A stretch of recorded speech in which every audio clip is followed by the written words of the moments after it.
Assalomu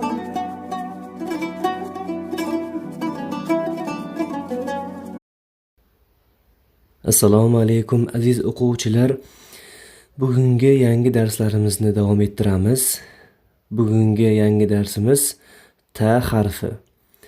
Ta harfi arab alifbosining 3-harfi bo'lib, 4 xil ko'rinishga ega. Ta harfining alohida ko'rinishi, ta harfining so'z boshidagi ko'rinishi, ta harfining so'z o'rtasidagi ko'rinishi va so'z oxiridagi ko'rinishi 4 xil ko'rinishga ega.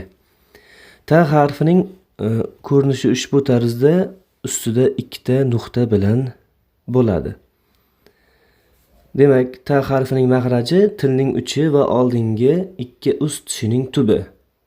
Ta harfi o'zbek tilidagi t undoshiga o'xshaydi.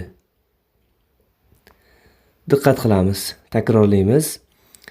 Ta, ti, tu, mana fatha, kasra, zamma bilan kelishi. Mat, mit, mut, tamar, tarir,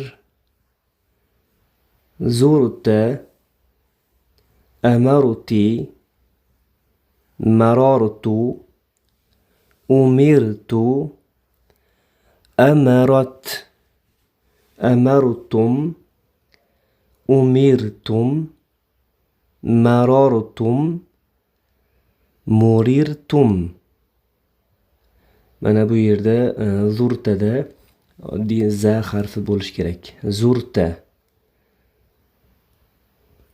Ta harfini mana shularni daftarimizga yozib, qaytadan yana 3 martadan o'qiymiz hamda daftarimizga yozamiz.